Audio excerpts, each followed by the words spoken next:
एक 36 साल का मछुआरा अपने 22 साल के साथी के साथ फिशिंग के लिए छोटी नाव लेकर निकल पड़ा। नाव लगभग 7 मीटर लंबी थी। उनका प्लान काफ़ी सिंपल था, सिर्फ 30 घंटे समुंदर में मछलियां पकड़कर वापस आ जाना। इसीलिए बोट पर सामान भी लिमिटेड था, मछली रखने का आइस बॉक्स और बस एक दिन का खाना और पानी।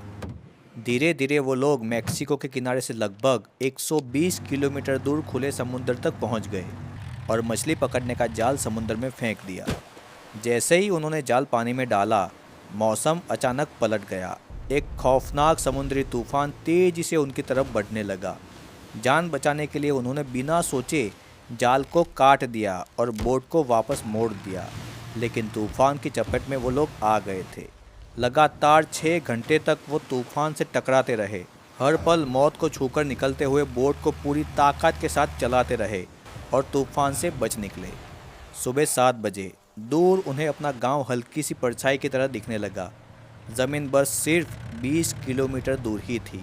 उन्हें लगा कि अब सब कुछ ठीक हो गया है और वो स्पीड के साथ किनारे की ओर बढ़े, लेकिन किनारे से सिर्फ कुछ किलोमीटर पहले ही उनकी बोट का इंजन अचानक बंद हो गया।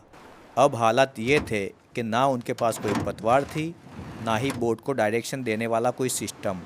उनके पास बस एक रेडियो था। कांपते हुए हाथों के साथ 36 साल के जोस सल्वाडोर ने रेडियो पर अपने बॉस को अपनी लोकेशन भेज दी और मदद का इंतज़ार करने लगे।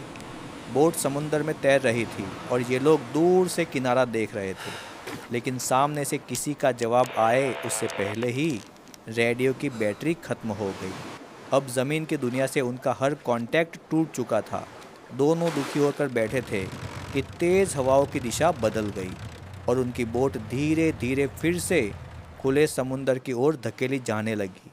वो किनारा, वो उम्मीद की आखिरी रोशनी बहुत ही आहिस्ता आहिस्ता उनकी आंखों से गायब होती चली गई। इधर बॉस ने भी अब रेडियो पर सिग्नल देख लिया था और फिर उनको ढूंढने के लिए एक सर्च टीम भेजी, लेकिन अब बहुत देर हो चुकी थी। इनकी बोट तैरते तैरते बहुत दूर निकल चुकी थी। बॉस ने उन्हें बहुत देर तक खोजा, लेकिन कोई नहीं मिला, क्योंकि अब दोनों समुंदर की गोद में कहीं खो चुके थे। अब अंधेरा भी हो गया था। दोनों ने बोट में रखा हुआ खाना खाया। रात हुई, पर इस खुले अंधेरे समुंदर में किसी को नींद नहीं आई। दोनों बस वेट कर रहे थे कि काश कोई उन्हें ढूंढे या फिर कोई किनारा उन्हें मिले। ऐसे ही दिन गुजरते गए और अब 5 दिन बीत चुके थे। हवाओं ने उनकी बोट को किनारे से लगभग 450 किलोमीटर दूर पहुंचा दिया था। अब वो इस समुंदर के ऐसे हिस्से में थे जहां चारों तरफ बस नीला पानी था और ऊपर नीला आसमान। उनके बचने की उम्मीद सिर्फ 1% से भी कम थी। जो भी खाना पीना वो लाए थे, अब वो ख़त्म हो चुका था।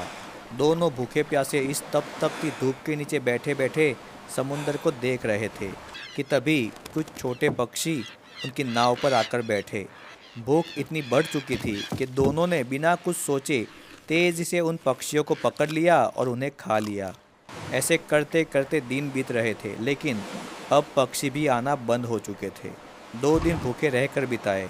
सुबह सल्वाडोर बोट के नीचे पानी को देख रहा था, तभी उसे बोट के करीब तैर रही मछलियाँ दिखी। उसने झट से अपना छोटा सा जाल फेंका और मछलियाँ को पकड़ ली। कुछ दिन के खाने का इंतज़ाम तो हो चुका था। दोनों ने मछलियों को कच्चा ही खाया। उनको खाना तो मिल जाता था, लेकिन पानी, समुंदर का खारा पानी वो पी नहीं सकते थे, और अगर पानी नहीं पिया तो डिहाइड्रेशन से उनकी जान चली जाती। बिना पानी पिए 2 दिन बीत चुके थे। दोनों के होठ अब सूखने लगे थे। शाम का टाइम था। दोनों मछलियाँ खा रहे थे कि अचानक आसमान में काले बादल मंडराने लगे। फिर बहुत तेज बारिश शुरू हो गई। दोनों ने बिना 1 मिनट भी गवाए खुले मुंह करके बारिश का पानी पिया और बोट पर पड़ी प्लास्टिक की बोतलों को उन्होंने बारिश के पानी से भर दिया। अब ये पानी कुछ दिनों के लिए इनकी जान बचाएगा। इनके पास खाना भी था और कुछ दिन के लिए पीने लायक पानी भी था। टाइम बीतता गया पर किनारा कहीं नहीं दिखा। ऐसे ही थोड़े दिन बीते और पानी फिर से ख़त्म हो गया। एक दिन बारिश का वेट किया, लेकिन बारिश नहीं आई। फिर दूसरे दिन बारिश का वेट किया, लेकिन बारिश नहीं आई। अब फिर से दोनों के होठ सूखने लगे। सल्वाडोर ने समुंदर में पानी की ओर देखा तो वहाँ उसे एक कछुआ तैरता हुआ दिखाई दिया।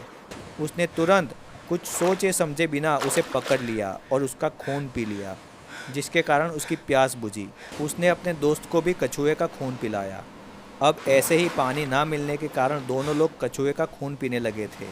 दिन बीतते गए, दिन महीनों में बदलते गए। सल्वाडोर एक एक्सपीरियंस्ड मछुआरा था, इसीलिए उसने अपने दोस्त को समझाया कि हमें हमारे दिमाग को खुश रखना होगा, अच्छा अच्छा सोचना होगा। इसीलिए सल्वाडोर और उसका दोस्त एक दूसरे से बातें करते रहते, फ्यूचर के प्लान बनाते ताकि उनका दिमाग टूट ना जाए। वो अच्छा अच्छा खाने के सपने देखते, हंसने की कोशिश करते और एक दूसरे को हौसला देते। उन्होंने एक दूसरे से कसम खा रखी थी कि अगर वो ज़िंदा लौटे तो दोनों एक दूसरे की माँ से ज़रूर मिलेंगे। सल्वाडोर कोर्डोबा की माँ से मिलने जाएगा और उन्हें बताएगा कि उनका बेटा कितना बहादुर था, और कोर्डोबा सल्वाडोर की माँ से मिलने जाएगा। यही सोच, यही उम्मीद उन्हें टूटने से बचाए रखती थी। ऐसे ही 4 महीने बीत गए, पर कहीं पर भी ज़मीन नहीं दिख रही थी। अब 22 साल का कोर्डोबा हिम्मत हार चुका था। सामने खाना था, फिर भी वो खा नहीं रहा था। उसने खाना पीना दोनों छोड़ दिया था। उसने जीने की उम्मीद ही छोड़ दी थी, और फिर उस बहती हुई नाव पर उसने अपनी आखिरी सांस ली। ये देखकर सल्वाडोर को बहुत दुख हुआ, क्योंकि अब तो वो इस समुंदर के बीचों बीच बिल्कुल अकेला रह गया था, और वो भी अपने दोस्त की लाश के साथ। पहले तो उससे बात करने के लिए कोई था, पर अब उसके साथ बात करने के लिए भी कोई नहीं था। वो सन्नाटा उसे धीरे धीरे पागल कर रहा था। अकेलेपन से वो इतना पागल हो गया था कि वो अपने दोस्त की लाश से ही बात करता, ताकि खुद को यकीन दिला सके कि वो अकेला नहीं है। 6 दिन तक उसने अपने दोस्त को अपने पास रखा और उससे बातें करता रहा।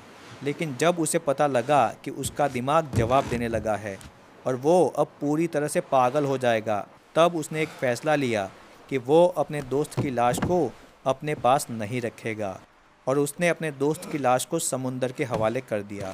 अब सल्वाडोर इस एंडलेस समुंदर में पूरी तरह से अकेला था। बात करने के लिए भी कोई नहीं था। ऐसे ही वो मछलियाँ पकड़ कर खाता, और जब बारिश होती तो बारिश का पानी स्टोर करता, फिर उसे पीता। लेकिन जब बारिश नहीं होती तो वो कछुओं को पकड़कर उनका खून पीता। ऐसे ही 6 महीने बीत चुके थे। दोस्त को खोने के बाद वो मानसिक तौर पर टूटने लगा था।